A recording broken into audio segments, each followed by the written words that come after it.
আসসালামু আলাইকুম। আমি আপনাদের সামনে হাজির হয়েছি এক বাস্তবমুখী প্রেম গল্প নিয়ে, যেখানে আছে ভালোবাসা, প্রতারণা আর ভয়ঙ্কর এক সত্য। শেষ পর্যন্ত শুনবেন, কারণ শেষটা না শুনলে পুরো রহস্যটা বুঝতে পারবেন না। আমি আছি আপনাদের সাথে সুমাইয়া। তো চলুন কথা না বাড়িয়ে মূল গল্পে যাওয়া যাক। গল্পের নীলা এক সাধারণ মেয়ে, যার বিয়ে ঠিক হয়ে আছে ভালোবাসার মানুষ রিয়ানের সঙ্গে। গল্পের চরিত্র আরিয়ান, রহস্যময় এক তরুণ।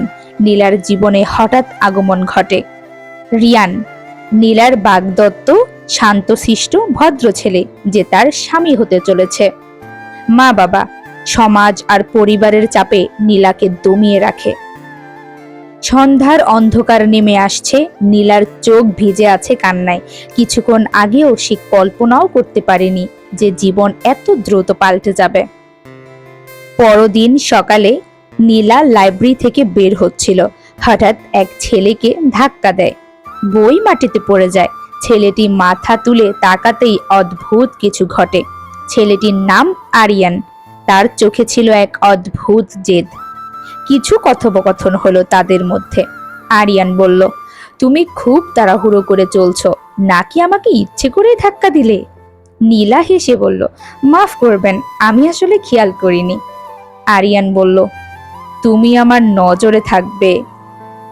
এভাবেই নীলার জীবনে আরিয়ানের আগমন ঘটে। নীলা বুঝতে পারে আরিয়ান খুব অদ্ভুত। মাঝে মাঝে ফোন দেয়, অযথা কাছে আসতে চায়। ধীরে ধীরে নীলার চারপাশে তৈরি হয় অদ্ভুত চাপ। ক্লাস শেষে আরিয়ান নীলাকে ফলো করে।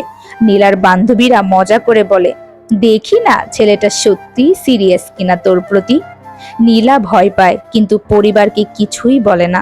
তারপর ওরা কিছুদিন ফোনে কথা বলে। এভাবেই চলতে থাকে ওদের কথা। হঠাৎ একদিন নীলাকে জোর করে টেনে নিয়েছিল আরিয়ান। ভয়ে আতঙ্কে কাঁপতে থাকে নীলা। বারবার বলছিল, দয়া করে আমাকে ছেড়ে দিন, আমি কিছুই চাই না। কিন্তু আরিয়ান থামল না। ওর চোখে অদ্ভুত জেদ আর অসুস্থ ভালোবাসা বিরাজ করছিল। নির্জন একটা পরিবেশ, একটা ফাঁকা ঘরে নিয়ে গেল নীলাকে। তারপর দরজা জোরে বন্ধ করে দিল। ঘর নিস্তব্ধ। নীলা পালাতে চাইল, কিন্তু আরিয়ান ওর হাত শক্ত করে ধরে বলল, তুমি তো বলেছিলে আমাকে কখনো ভুলবে না, তাহলে আজ ভয় পাচ্ছ কেন? তুমি শুধু আমার, শুধুই আমার হবে। মাত্র 4 মাসের পরিচয় ছিল আরিয়ানের সাথে। কখনো ভাবেনি সে এতটা ভয়ঙ্কর হয়ে উঠবে।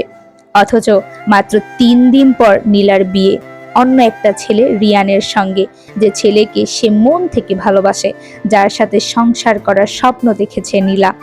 হঠাৎ কান্নার শব্দে সবাই ঘরে ঢুকে পড়ে। জ্ঞান হারায় নীলা। জ্ঞান ফিরতেই দেখে পরিবারের সবাই ঘিরে আছে। বাবা চিৎকার করে উঠলেন, এই লজ্জার দিনটা দেখার জন্যই কি তোকে মানুষ করেছিলাম? আমি সমাজকে কি বলবো? মায়ের চোখ ভিজে উঠল হতাশায়। প্রতিবেশীরা বাইরে ফিসফাস করছে, সবাই নীলাকে দোষী ভাবছে। নীলা চিৎকার করে বলতে চাইল, আমি নির্দোষ, কিন্তু কেউ শুনল না। রাতে ফোন বেজে উঠল অপরিচিত নাম্বার থেকে। ফোন ধরতেই ওপাশ থেকে পরিচিত কণ্ঠ, আরিয়ান। কেমন আছো নীলা পাখি? নীলা কাপা গলায় বলল, তুমি আমাকে এভাবে কেন করলে? আমার কি দোষ ছিল? আরিয়ান হেসে উত্তর দিল, দোষ তোমার নয়, দোষ আমার ভালোবাসার। আমি তোমাকে ছাড়া থাকতে পারবো না। তুমি যদি আমাকে না পাও, তবে কাউকেই পাবে না।